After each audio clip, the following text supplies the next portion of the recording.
Hello everybody, hello to all of you. I hope you're all very well wherever you are in the world. My name's Mark, welcome to my channel. For those of you who are new to my channel or seeing me for the first time, you probably won't know that I have a long history of mental health problems, which I've documented in great detail on my channel. You can find the playlist, my mental health playlist, so if you want to check that out later, please do. You'll learn a little bit more about my history, but today I want to talk to you about dissociative identity disorder, or more specifically, the fact that I believe I have been misdiagnosed with a dissociative identity disorder.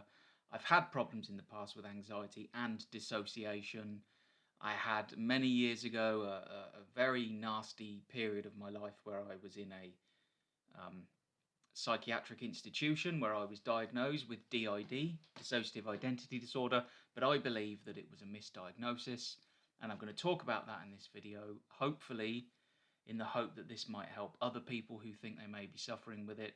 Now, for those of you who may not know this, dissociative identity disorder used to be called multiple personality disorder. Now, the fact that it used to be the multiple personality disorder, we all know what that is. It's where you develop several different personalities. They're often called alt or altered personalities. Now, without a shadow of a doubt, that is something that I have never had. I've never had alternative personalities. So the fact that I was diagnosed with a DID obviously says to me that that was a misdiagnosis. Let's take a quick look at the symptoms that you may be suffering from if you have a dissociative identity disorder. But before we take a look at the symptoms of DID, I want to just stress to all of you watching this video that every human being dissociates. The human brain dissociates from reality almost every day on a daily basis, and that's a completely natural and completely safe process. So for instance, when you're staring out of the window and you daydream, let's say you're sitting at your office desk at work, you look out of the window, there's a park in the distance, maybe you start to daydream that you're in the park rather at your desk in work. We all do it. You might think you're on the beach, you might think you're skiing in the mountains, whatever. That is daydreaming. It is dissociation, but it's perfectly fine, it's perfectly natural, and it's completely harmless. So what I don't want anybody watching this video to do is to panic and think, oh my God, I drift away and I lose track of time. Because we all do that on a daily basis. And dissociation is normal, it's natural, and it's harmless. It becomes not normal when the dissociation becomes more severe and it starts to have a negative effect on your life. So please don't panic if you do dissociate, because I guarantee that every single one of you watching this video does dissociate on a daily basis. It's fine. Don't worry. So here we are, we're on the website for mind.org.uk. Mind is a wonderful, wonderful charity organisation. It's dedicated to encourage better mental health. If you have any mental health concerns, this is the kind of place that you should go to, because it will help you out. So I'm going to very quickly just go through this. Please don't be frightened, stick with the video, and we'll go through this dissociative identity disorder phenomenon together. So here we are. Dissociative identity disorder used to be called multiple personality disorder. If you have dissociative identity disorder, you will experience severe changes in your identity. Different aspects, states of your identity may be in control of your behaviour and thoughts at different times. This can happen in various ways. Let's go through each of these symptoms very briefly and see if they apply to me. So, each of your identity states may have different patterns of thinking and relating to the world. I don't have different identity states, so no. Your identity states may come across as different ages and genders. No, that's never happened to me. You may feel you have one main part of your identity that feels most like you. Some people call this a host identity. Now, that is true, but that would be true of anybody, right? It's like if you daydream as you're staring out of the window, you're still going to feel that you're you. So that would be the main part of your identity. So again, that doesn't really stick with me. The different parts of your identity may have memories or experiences that conflict with each other. Not really.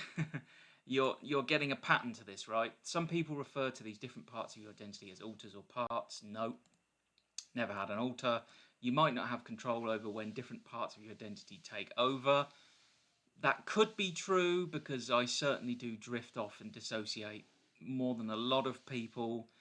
There was a time years ago before I got help that I didn't have too much control over when I drifted away. But again, when you're daydreaming and dissociating, do you have any control over that? I don't think you really do. You may experience amnesia, which means you don't remember what happens when another part of your identity is in control. That's something that I do seem to experience when I dissociate. I can be told something and forget it within seconds. And some people think it's because I'm ignoring what they've said or something, but there are also a lot of people who experience that kind of thing purely because maybe their memory's not so great. So again, not really with me. So all of these things here, none of them really, none of them really are me, apart from some of the amnesia. So it's very difficult for me to associate myself with dissociative identity disorder. Do I dissociate? Yes. Dissociation is natural, but mine is certainly, I think mine is definitely more exaggerated, let's just say that. As you can see from that brief look at the symptoms of dissociative identity disorder, I don't seem to have any of them, which immediately makes me think I don't have dissociative identity disorder. Do I dissociate more than I would consider natural? Certainly I do. So I do think that I do have a problem with dissociation, or I did in the past. I did get help. I did have psychiatric help. And today, my dissociation isn't really a problem. I would say my dissociation is much more natural. Yes, I daydream. Yes, I fantasize. But so does everybody else. The only thing that I certainly do is I do have that kind of amnesia that they talked about.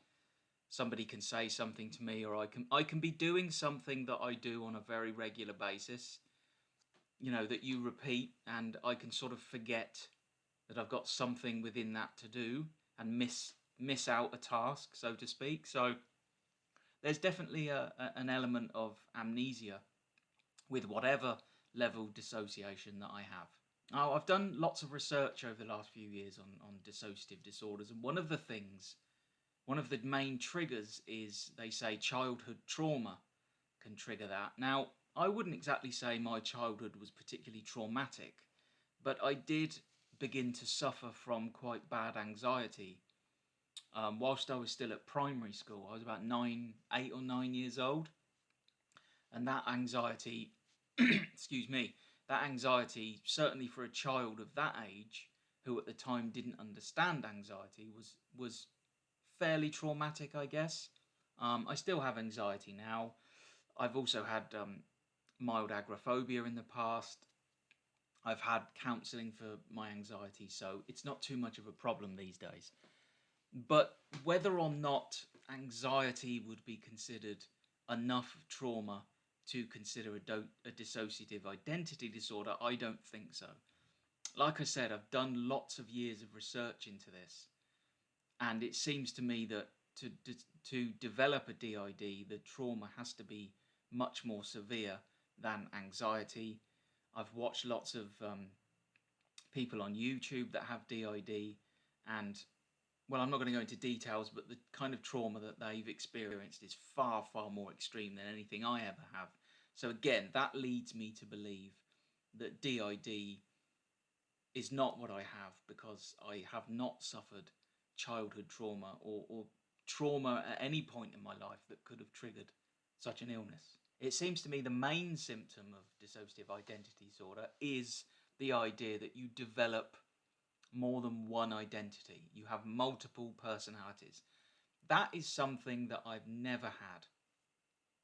Having said that, when I was at my worst and at my most ill, my brain certainly was leading me to believe that I was other people.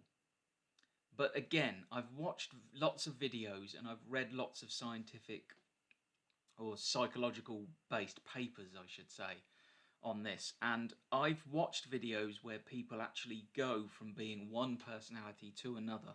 That is something that's never really happened to me. When I say that, what I mean is when you watch these videos of people changing from one personality to another, they literally go from who you are into somebody completely different.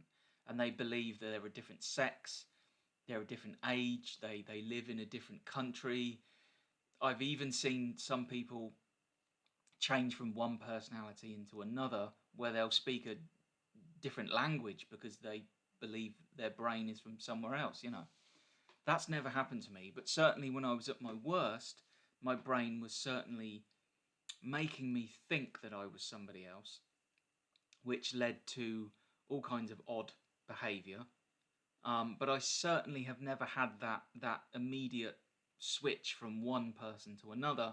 And also the other thing is, from what I understand, when you do have multiple personalities, you can't bring yourself back to who you actually are.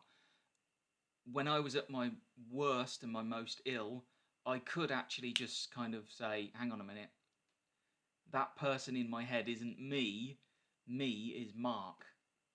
So I could bring myself back to that. I think for me, my illness, there's no doubt that it is a dissociative disorder of some form, although these days it doesn't bother me that much. I was taught how to spot when I began to dissociate, and I was taught how to bring myself back. I can do that really easily, and I live now a pretty normal life. The only real symptom, well, there are two symptoms of this illness. One is what I spoke about earlier, which is this forgetfulness that I have that I never had before. The second symptom that I have is when I was at my worst and my most ill, my illness certainly came out in obsessive behaviours. I had to do certain things, and I couldn't control that. So I've spoken in my other videos. I've got a very long 40-minute video. It's called The Hardest Video I've Ever Made, which tells the story of my mental health history and how I got into trouble as a result. And I got into trouble essentially because I had obsessive behaviours. I had to do certain things. Those are things that I had no control over. There's no doubt about that. I don't have that so much now, although I do have it to some extent, but I've always had, ever since I was a little kid. I think my natural personality is somebody who likes to do things, repetitive things. So, my research into dissociative disorders continues. I have absolutely no doubt, I'm 100% certain that I do not have a dissociative identity disorder. I don't have too many problems as a result of my illness. I'm a much better person. And I also believe, well, I'm going to make another video about this, but I also believe the way that my mindset has changed over the years has certainly helped me out. I'd love to hear from any of you who have mental health issues and believe that you may have been misdiagnosed.